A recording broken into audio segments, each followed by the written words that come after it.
Hey folks, welcome back to my channel. This is Mike. We are in the midst of another Criterion Collection half price sale at Barnes& and Noble. So a lot of people have Criterions on the brain. I do too. And I'd like to show you my personal wish list of 5 of my favorite films that I would like to see released on Criterion. Okay, so let's start off. From 1967, when I was 16 years old, The Incident. Uh, which it's always had a big effect on me. I love this movie, and I waited for years for it to have some kind of a proper either DVD or Blu-ray release. Finally, a Twilight Time video came through. How many people mourn the loss of Twilight Time video? They did a good job with this, but I think Criterion Collection would be appropriate. This is all about a group of people in New York City who get on a late night commuter train. And of course, they're not looking at each other. You got some married couples, a couple of young people who are dating, several people who are by themselves, all from different walks of life, and trying to ignore each other as much as possible, as people do. Into their midst show up these two overgrown juvenile delinquents played by Tony Musante and Martin Sheen, who are drunk out of their minds, full of energy and looking for trouble, right? They proceed to insult and harass everybody on the train in one way or another, and it ends in incredible violence. You have a great cast of actors here. We have Beau Bridges, Ruby Dee, Robert Fields, Jack Gilford, Mike Kellen, great character actor, Ed McMahon, the co-host of the Tonight Show, who was surprisingly good in this film, a dramatic role. Gary Merrill, Donna Mills in her first film, Tony Musante, Brock Peters, Thelma Ritter, the big scene stealer herself, Martin Sheen in his first film, Jan Sterling, and Diana Vanderglis, and a couple of lesser known actors who are very good in this film, Victor Arnold and Robert Bannard, directed by Larry Pierce. And there's so much going on here. It shows how people react to violence and the violence that's happening to other people. Uh, who is going to step up to stop these guys? All kinds of things being addressed here, and uh, it's an acting class of brilliant acting by every one of these people. Okay, so if you haven't seen this, I highly recommend it. And I've talked about this film before. I will keep talking about it to everybody who will listen. And I'll put a link below to a podcast that I was honored to do with my friend Robert Bellisimo, where we talked about this film. Yeah, if possible, he even loves this more than I do. So, The Incident. Next up is a film noir from 1955 called The Big Combo. More great actors. We have Cornell Wilde, Richard Conte, Brian Donlevy, Gene Wallace, who was married to Cornell Wilde, Earl Holliman, Lee Van Cleef, and Helen Walker. Directed by Joseph H. Lewis.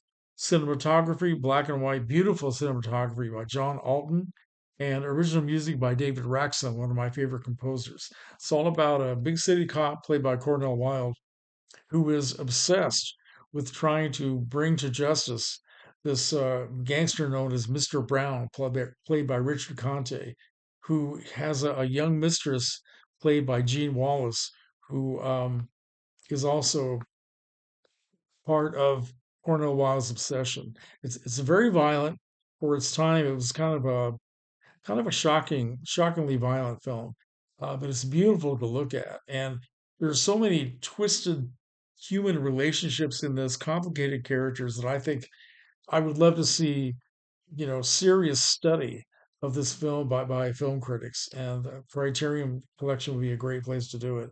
Uh, nice snapper case. I don't think this has ever been released on Blu-ray. Maybe it has. So next up is another film noir from 1953. This is a big studio film promoting Marilyn Monroe. It was a big year for Marilyn Monroe. This is Niagara.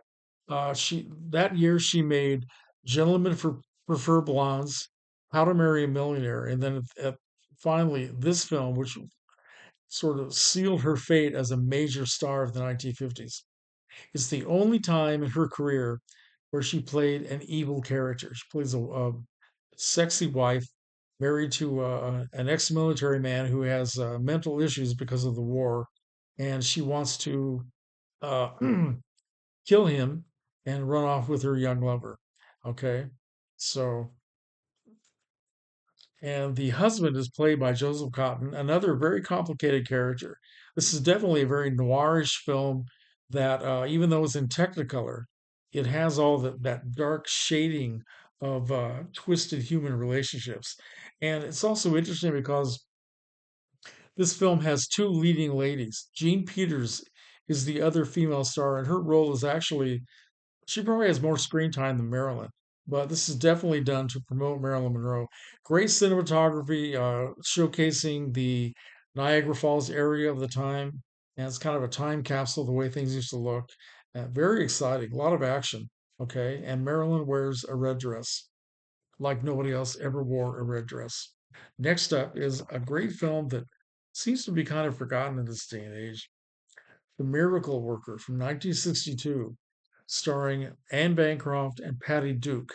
This is all about the real life character, uh, Helen Keller, who at the age of 19 months had a serious illness and she lost her hearing and her sight. And of course, she wasn't able to develop her speech after that. So she was living just basically as a wild kid in her family.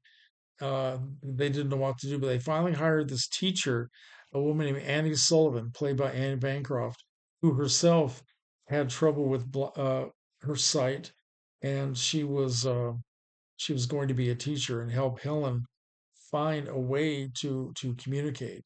And it's brilliant.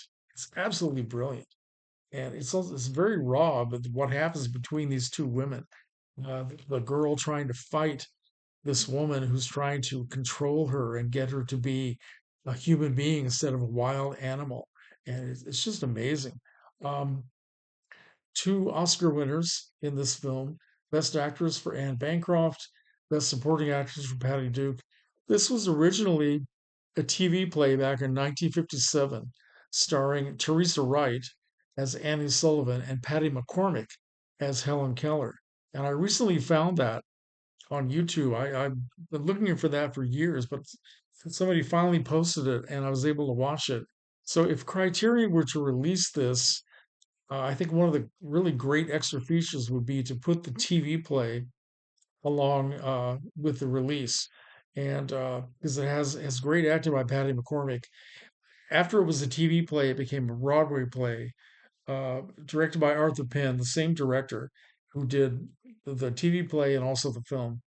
And those two actresses were replaced by Anne Bancroft and Patty Duke. So anyway, fantastic movie. If you've never seen this, give this a chance, okay? And finally, I'd like to show a silent film from 1928, directed by William Wellman. This is Beggars of Life, starring Wallace Beery, Louise Brooks, Richard Arlen. And it's all about well, hobos who are riding the trains, riding the rails. Richard Arlen, when he's wandering around trying to find somebody who will give him some food, he goes up to this house in the middle of nowhere, knocks on the door, and finds that there's a man sitting at the table who has been murdered. And it turns out that young Louise Brooks, a girl named Nancy, has just killed her foster father who was trying to molest her. And so she has to run away from the law. Richard Arlen takes her under his wing and shows her how to ride the rails. And she, in order to protect her, she disguises herself as a boy, or at least as much as possible, for Louise Brooks, who was so beautiful. And it just shows their adventures. They get involved with Wallace Beery, who plays a character named Oklahoma Red, who may or may not have the best of intentions when he finds out that this young woman is not a boy, right? So it's a very good movie, great cinematography, and Louise Brooks made this film right before she went to Germany to make the very famous Pandora's Box and a new facet of her career. But I actually like this film better, and this is on Grapevine Video, and uh, Very good imagery. There's also a Blu-ray out, which I also had for a while, but I gave it away to my film class instructor after we did a silent film class. One of the films we saw was Pandora's Box, so he was really fascinated with Louise Brooks, and I asked him if he'd never seen this film, and he'd never heard of it. So I gave him the Blu-ray, and very happily so. I'm happy with this. Has better music, in my opinion. It also has a romantic sequence between Arlen and Brooks, where the film is tinted blue. It's actually quite beautiful. Anyway, I would love to see more attention be given to this film, right? Louise Brooks at her best. So, anyway, those are my five films, my five suggestions. Let me know if you've seen any of these and what you think of them. And I will talk to you soon. Take care, folks.